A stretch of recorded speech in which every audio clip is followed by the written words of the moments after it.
只要摕这个3倍券到彰化县来消费，就会当抽电动机车、电视、电冰箱甲轿车。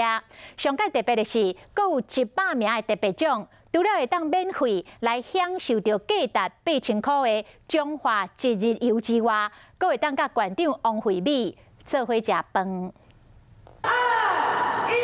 彰化县政府推出抽奖的活动，用3倍券消费，就有机会当抽到电视、电动机车，还有汽车。奖品真侪，还有特别奖，就是价值8000块的彰化一日游，名额有100位，还可以当和县长约会哦。是在我们县长公馆哦，那跟县长一起来用我们当地的美食小吃哦。抽到特别奖的人，就当入去县长的官邸，和县长王惠美做伙食饭，拢是彰化在地好料。好啊，怎么做？因为平常想要有这个机会还没有嘞。我觉得还好，可能没有扣，我比较希望抽到汽车或是机车这样。不是很期待，还好，因为不是很熟。为了抢3倍券的市场，和县长食饭这特别奖，目前全台湾只有彰化县有。有的人讲期待，有的人讲无感觉，但是已经有足侪人咧讨论啊。